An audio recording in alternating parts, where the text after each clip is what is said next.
दोस्तों, अयोध्या में प्रभु श्री राम की प्राण प्रतिष्ठा के बाद अब पूरे देश में कर्नाटक के मूर्तिकार अरुण योगीराज की चर्चाएं हो रही हैं।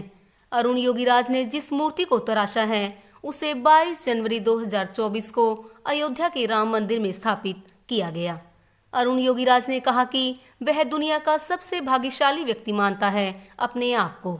आपको बता दें कि इस समय अरुण देश में सबसे अधिक डिमांड वाले मूर्तिकार बन गए हैं। उन्होंने कई मूर्तियां बनाई हैं, लेकिन इससे पहले कभी भी पूरी दुनिया उनकी बनाई गई मूर्ति की इतनी तारीफ नहीं करती थी और इतनी बेसब्री से भी किसी ने इंतजार नहीं किया था।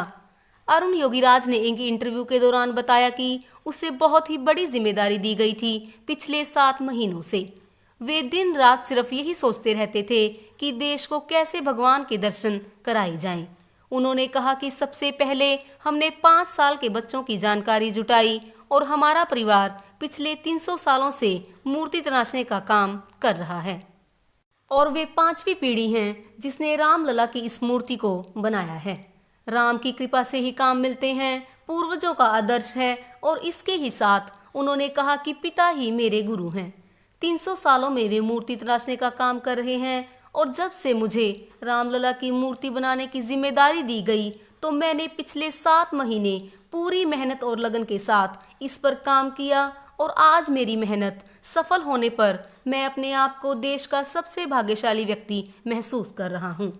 रामलला की मुस्कान पर योगीराज कहते हैं कि पत्थर पर काम करने का आपके पास एक ही मौका होता है और सुधारने का मौका बेहद ही कम रहता है। पत्थर के साथ एक भाव बाहर निकल कर आना होता है और इसी कारण आपको पत्थर के साथ ही ज्यादा समय बिताना जरूरी भी है।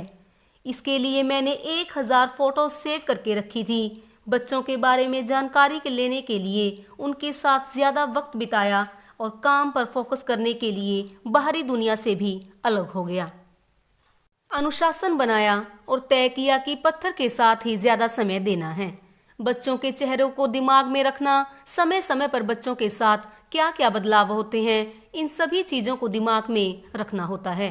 अरुण कहते हैं कि काम तो मैं कर रहा था, लेकिन मुझसे क्या बनवाना है ये रामलला ही तय करते थे। यही भाव मुझ में काम करने की मदद करता था। पिछले 7 महीने में मैंने पत्थर के साथ बहुत ही भावनात्मक जुड़ाव महसूस किया है। आगे बताते हुए अरुण कहते हैं कि मेरा एक बेटा और एक बेटी है। मैं सिर्फ अपनी 7 साल की बेटी के साथ बात करता था और काम करके उसे मूर्ति की फोटो भी दिखाया करता था। मैं जब उससे पूछता था कि मूर्ति कैसी दिख रही है तो उसका जवाब आता था कि बच्चे जैसी ही है आपा। काम करते वक्त मुझे ये भी टेंशन थी, पता नहीं देश के लोगों को ये मूर्ति पसंद आएगी या नहीं। लेकिन प्राण प्रतिष्ठा के बाद जितना पसंद किया गया, लोगों ने मूर्ति को वो बहुत ही शुक्रिया अदा करने जैसा है। रामलला की आंखों के बारे में अरुण योगीराज कहते हैं कि मैं आमतौर पर 10 अलग अलग तरीके से आंखें बना सकता था। मैंने एक ही आंख बना दी, लेकिन बाद में बहुत ही टेंशन होने लगी।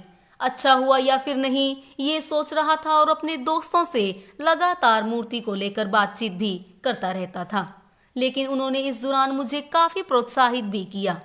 मूर्ति निर्माण के समय अलग दिखती थी, लेकिन प्राण प्रतिष्ठा होने के बाद अलग ही फीलिंग आ रही है। मुझे लग रहा है कि ये मेरा काम नहीं है, ये तो बहुत ही अलग दिख रहा है, जैसे कि भगवान ने दूसरा ही रूप ले लिया हो। 7 महीने तक मैंने जिस मूर्ति को गढ़ा उसे प्राण प्रतिष्ठा के बाद मैं खुद भी नहीं पहचान पाया। गर्भगृह में स्थापित होने के बाद बहुत ही बदलाव आ गया है। मूर्ति बनाते समय मैं भगवान से प्रार्थना करता था कि देश को देखने से पहले मुझे आपको देखना है और यही वजह है कि मुझे लगातार इस पर काम करने की प्रेरणा मिलती रहती थी और इस तरह से भगवान राम की मूर्ति निर्मित हुई। अरुण योगीराज ने कहा कि प्राण प्रतिष्ठा से पहले जो मूर्ति दिखाई दे रही थी वो कुछ और ही नजर आ रही थी, लेकिन प्रभु राम के चेहरे पर हाव भाव, उनकी आंखों में परिवर्तन प्राण प्रतिष्ठा के बाद ही हुई है। तो ये थी अरुण योगीराज की कहानी, किस तरह उन्होंने रामलला की मूर्ति को तैयार किया और जो आज पूरे विश्व में पसंद की जा रही है। तो दोस्तों, ये थी हमारी आज की वीडियो का टॉपिक। हमारी आने वाली वीडियोस के लिए इस वीडियो को एक लाइक करके और हमारे चैनल को सब्सक्राइब जरूर कर लें। धन्यवाद दोस्तों।